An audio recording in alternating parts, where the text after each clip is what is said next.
سادات اعظام، علماء کرام، میرے محترم بزرگوں اور عزیز بھائیوں، السلام علیکم ورحمۃ اللہ وبرکاتہ۔ الحمدللہ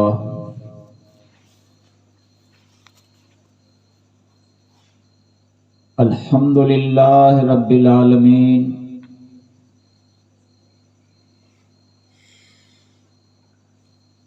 والصلاة والسلام علی سید المرسلین۔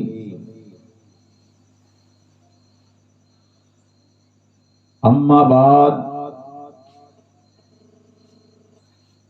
اعوذ باللہ من الشیطان الرجیم،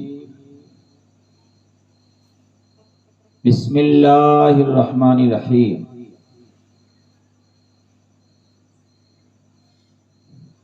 یا ایھا الذین آمنوا اتقوا اللہ وکونوا مع الصادقین۔ آمنت باللہ صدق اللہ العظیم۔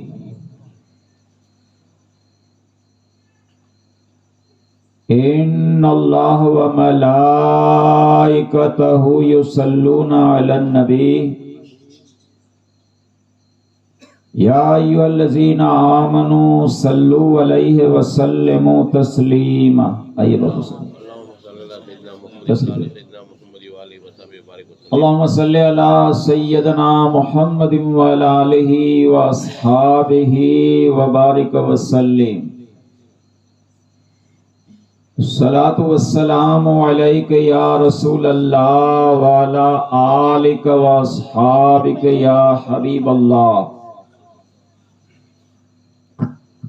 الصلاۃ والسلام علیک یا نبی اللہ وعلی آلک واصحابک یا نور اللہ صلی اللہ تعالی علیہ وسلم۔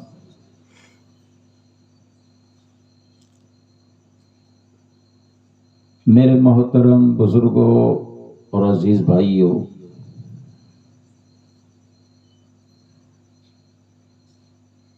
جیسا کہ اشتہار کے ذریعے آپ کو معلوم ہو گیا ہوگا کہ آج کا یہ عظیم الشان جلسہ سرزمین گلیہ واڑہ کے کتب حضرت عابد شاہ بابا رحمت اللہ علیہ کے عرس کے موقع پر ان کی بارگاہ میں اور سیدنا حضرت عمر فاروق اعظم رضی اللہ تعالی عنہ کی بارگاہ میں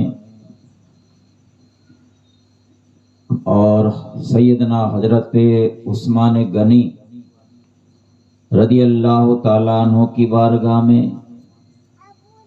اور والی سورت جن کا ابھی عرس پاک ختم ہوا، میاں محمود شاہ بابا نقش بندی رحمت اللہ علیہ، ان کی بارگاہ میں خراج عقیدت پیش کرنے کی غرض سے مجھے کہا گیا ہے، اور اتفاق سے وہ مبارک مہینہ ماہ رمضان المبارک وہ بھی بہت ہی قریب ہے۔ اگر کل چاند نظر آ گیا تو کل سے تراویح شروع ہو جائے گی اور جمعرات کو روزہ، اور اگر جمعرات کو چاند نظر آئے گا تو پھر جمعرات سے تراویح شروع ہوگی اور جمعے کو پہلا روزہ ہوگا۔ مطلب بہت قریب ہے وہ مبارک مہینہ بھی۔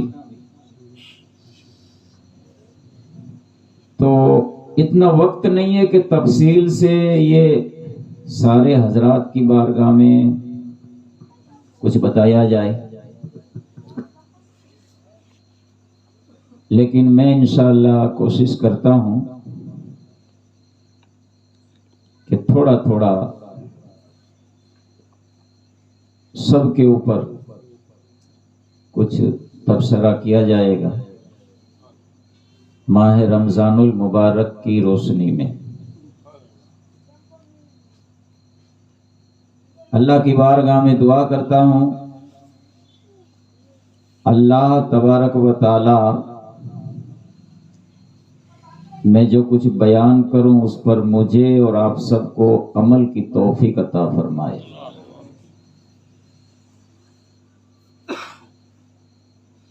میرے بزرگوں اور بھائیوں، ابھی رمضان المبارک کا ذکر آیا تو یہ مبارک مہینہ جو اب بہت ہی قریب ہے، وہ کوئی معمولی مہینہ نہیں ہے۔ پہلے آپ ان کے فضائل کو سنو،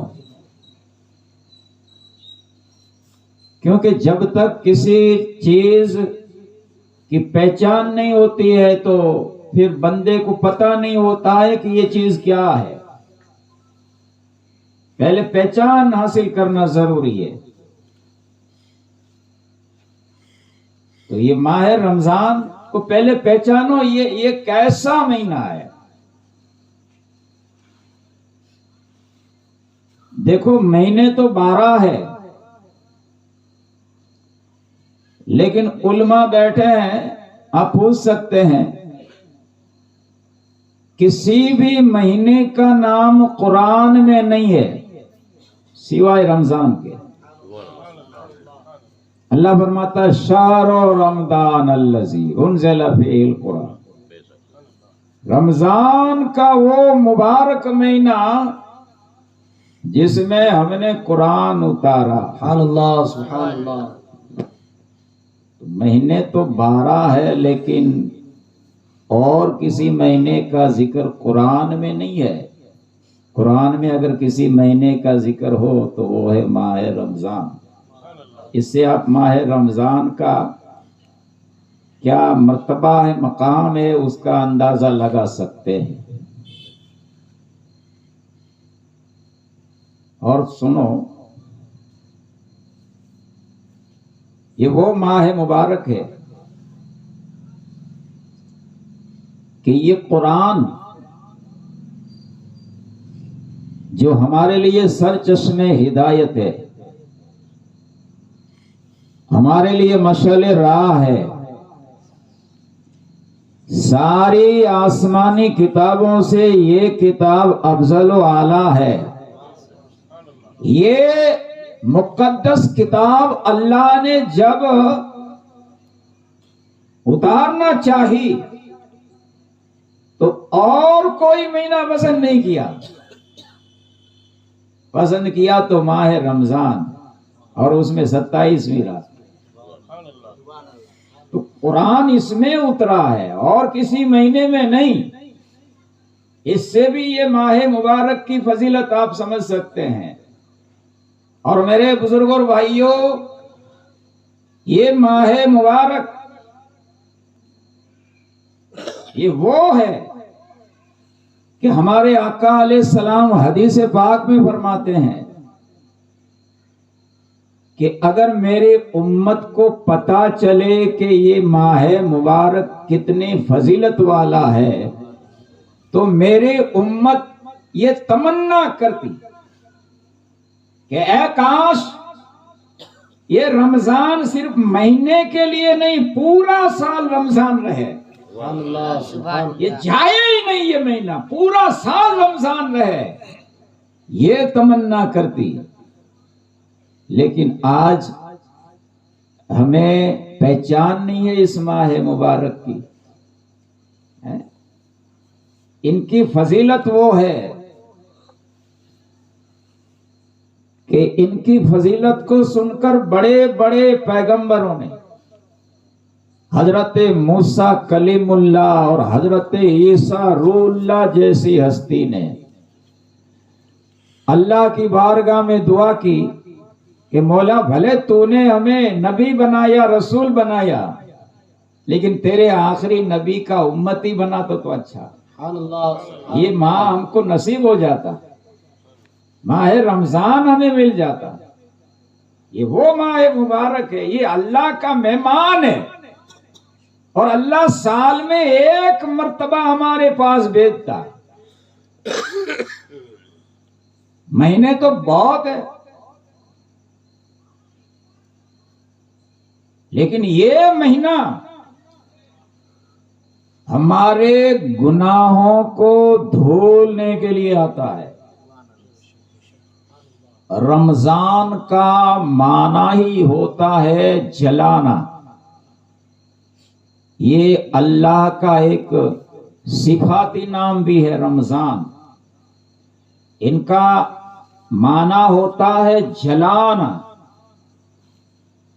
یہ مہینہ ہمارے گناہوں کو جلانے کے لیے آتا ہے۔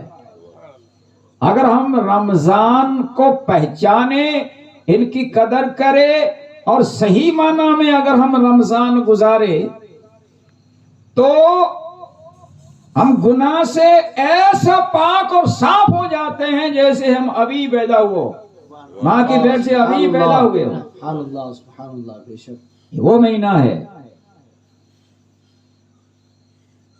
کوئی معمولی مہینہ نہیں ہے، ماہ رمضان ہم کو نوازنے کے لیے آتا ہے۔ دیکھو سخی ہوتا ہے نا، سخی، سخی کی دو قسمیں، ایک سخی تو ایسا ہوتا ہے، آپ نے دیکھا ہوگا ماہ رمضان میں لائن لگاتے ہیں اور بیچارے غربا، فقراء، مساکین لائن میں کھڑے ہوتے ہیں، اور یہ سخی سب کو دیتا جاتا ہے۔ ٹھیک ہے، یہ بھی سخاوت ہے، لیکن وہ بیچارے شرم کے مارے کھڑے ہیں کہ کوئی ہمیں دیکھ لے گا تو کیا ہوگا، ہم لائن میں کھڑے ہیں بھیک مانگنے کے لیے، اور یہ سب کو دے رہا ہے، یہ بھی سخاوت ہے۔ اور ایک سخی وہ ہوتا ہے جو کسی کو لائن میں کھڑا نہیں رکھتا ہے، فوٹو نہیں کھنچواتا، اخبار میں نہیں دیتا ہے، دکھاوا ریاکاری نہیں کرتا ہے، بلکہ جو حاجت مند ہوتا ہے ان کے گھر جا کے چپکے سے دے دیتا ہے، اس طرح سے دیتا ہے داہنے ہاتھ سے کہ بائیں ہاتھ کو پتہ نہ چلے، یہ بھی سخی ہے۔ تو آپ سوچ سکتے ہیں کہ اس میں کون سا سخی افضل ہے، وہ جو لائن میں کھڑا رکھتا ہے سب کو بلا کر دیتا ہے وہ، یا جو چپکے سے گھر جا کے دے آتا ہے وہ؟ تو گھر جا کے چپکے سے جو سخاوت کرے، کسی کو پتا نہ چلے، گھر جا کے دے آئے، یہ بڑا سخی ہے۔ تو یہ ماہ رمضان یہ وہ سخی ہے، بلاتا نہیں ہے دوسرے مہینوں کی طرح، دوسرے مہینے بھی اپنی اپنی جگہ پر فضیلت والے ہیں، لیکن ان کا فیض حاصل کرنے کے لیے بندے کو جانا پڑتا ہے۔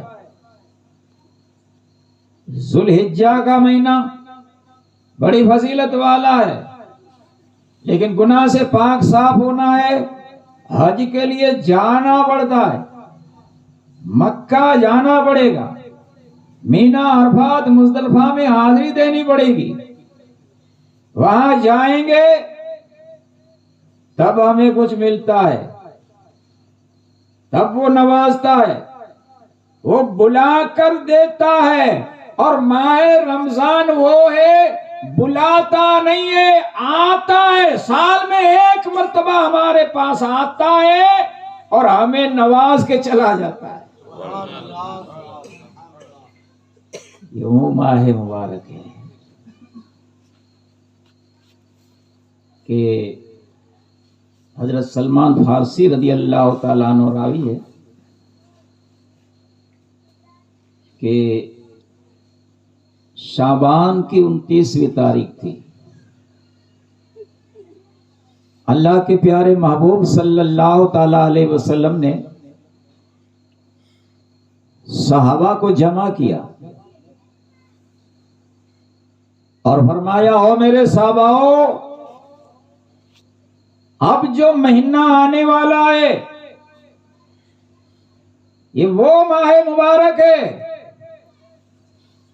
جس کو ماہ سیام یا ماہ رمضان کہا جاتا ہے۔ اس میں جو نفل کام کرے گا ان کا ثواب فرض کے برابر ملے گا، اور جو فرض ادا کرتا ہے، ایک فرض ادا کرو گے ان کا ثواب آپ کو 70 فرض کے برابر ملے گا۔ سبحان اللہ سبحان اللہ۔ اور او میرے صحاباؤ، یہ صبر کا مہینہ ہے، اس میں اللہ بندوں کے رزق کو بڑھا دیتا ہے۔ اور آقا علیہ السلام نے مزید فرمایا، او میرے صحاباؤ، یہ وہ مہینہ ہے کہ ان کا چاند نظر آتے ہی اللہ تعالی فرشتوں کو حکم کر دیتا ہے کہ جنت کو سجاؤ، جنت کے سارے دروازوں کو کھول دو اور جہنم کے سارے دروازوں کو بند کر دو، اور شیطان کو اللہ تعالی جنجیروں سے جکڑ دیتا ہے، باندھ دیتا، قید کر دیتا ہے۔ اور آقا علیہ السلام نے فرمایا کہ او میرے صحاباؤ، اس میں کوئی بندہ اپنے مسلمان بھائی کا روزہ افطار کرواتا ہے تو ان کو اتنا ہی ثواب ملتا ہے جتنا روزے دار کو ملا کرتا ہے۔ سبحان اللہ سبحان اللہ سبحان تو اللہ۔ ایک صحابی کھڑے ہو گئے اس وقت، کہا کہ میں تو غریب آدمی ہوں، میں تو پیٹ بھر کر نہیں کھلا سکتا ہوں، میں بھی تنگ دست ہوں، کبھی کبھی ہمارے گھر پھاقا ہوتا ہے تو میں پیٹ بھر کر اپنے بھائی کو کیسے کھلا سکوں؟ آقا علیہ السلام نے فرمایا، او میرے صحابی، یہ تو میں اس کی بات کرتا ہوں جو کھجور کی ایک پیشی سے روزہ کھلوائے، ان کو اتنا ثواب ملے گا جتنا روزے دار کو ملتا ہے، اور روزے دار کے ثواب میں بھی کوئی کمی نہیں ہوگی۔ اور او میرے صحابی، جو میرا امتی اگر اپنے بھائی کو پیٹ بھر کر کھلائے گھر لے جا کے، تو ان کو تو بروز قیامت میں اپنے ہاتھوں سے حوض کوثر کا جام سبحان اللہ سبحان اللہ سبحان اللہ۔ کتنی بڑی فضیلت ہے روزہ افطار کروانے کی ہے؟ اگر آپ کسی کو گھر لے جا کر کھلوا نہیں سکتے ہو تو کم سے کم 2-4 پیسی مسجد میں بھیج دو، تھوڑا فروٹ ہے، کیلے ہیں، سفرجن ہے، کوئی دوسری چیز مسجد میں بھیج دو روزے داروں کے لیے، آپ کو اتنا ہی ثواب ملے گا جتنا روزے دار کو ملا کرتا ہے۔ اور آقا علیہ السلام نے فرمایا، او میرے صحاباؤ، ان کا جو پہلا عشرہ ہے رحمت والا ہے، دوسرا عشرہ یعنی دوسرے 10 دن یہ مغفرت والے، ان دنوں میں اللہ اپنے گنہگار بندوں کی مغفرت فرماتا ہے، اور تیسرا جو عشرہ ہے وہ جہنم سے آزادی کا عشرہ ہے۔ سبحان اللہ اور آقا علیہ السلام نے یہ بھی فرمایا، او میرے صحاباؤ، اس میں ایک رات ایسی ہے جس میں تھوڑی سی عبادت کرنے سے 1000 مہینے کی عبادت سے بھی زیادہ ثواب مل جاتا ہے۔ تو صحابہ نے عرض کی وہ کون سی رات ہے؟ آقا علیہ السلام نے فرمایا کہ وہ آخری عشرے کی طاق راتوں میں سے ہیں۔ ہو سکتا ہے 21 ہو، 23 ہو، 25 ہو، 27 ہو، 29ویں ہو، طاق راتوں میں ہے۔ اور ہمارے ائمہ کرام نے اور ہمارے امام اعظم ابو حنیفہ رحمت اللہ علیہ نے ہمارے لیے آسان کر دیا، فرمایا کہ وہ 27ویں رات ہے۔ سبحان اللہ سبحان تو میرے بزرگ اور بھائیوں، آپ اندازہ کر سکتے ہیں کہ یہ ماہ مبارک کتنی برکتوں والا، فضیلتوں والا، عظمتوں والا ہے۔ یہ سال میں ایک مرتبہ آتا ہے، اللہ کا مہمان ہے، ہمارے پاس ایک مرتبہ آتا ہے۔ تو کہیں ایسا نہ ہو کہ وہ مہمان ہم سے ناراض ہو کر چلا جائے۔ ان کو راضی کرو۔ راضی کیسے کیا جاتا ہے؟ دیکھو، معمولی مہمان ہو، ہمارے پیر صاحب آنے والے ہو، تو ہم کیا کرتے ہیں؟ پیر باپو اچے اور آئے، جرا چھوکرا گھر کے جرا صاف ستھرو کری چھٹ جا، گھر میں پھوٹا بوٹا ہوئے تو کٹی چھٹ جا، نہ کہ باپو کھی جائے نہ، سنڈاس بنڈاس برابر صاف کر جا، گندھارو نہ کھپے، باپو پیر باپو اچے اور آئے۔ گھر کو سجائیں گے، صاف ستھرا کریں گے، ہم بھی صاف ستھرے ہو جائیں گے، اور پیر صاحب آئیں گے تو خوش ہوں گے، ہے نا؟ اگر گھر میں کوڑا کچرا بھرا ہے، ٹوائلٹ صاف نہیں ہے، بو آ رہی ہے، اور سامان ادھر ادھر پڑا ہے، گندھارا گودڑا گادلا گودڑا پیا ہے کہ ٹھکانو نہ گھر میں، تو باپو اچنا جنا ہی بدو کرو ہے، ایڑی مہمانی ہوئے، باپو ناراض تھے یہی لاؤنا۔ تو یہ کوئی معمولی مہمان نہیں ہے، یہ اللہ کا مہمان ہے۔ ان کے لیے تو پوری تیاری کرنی چاہیے۔ ہم کیسے تیاری کرتے ہیں؟ اگر ہم کسی کو پوچھیں کہ بھائی ماہ رمضان آ رہا ہے، آپ نے تیاری کر لی ہے؟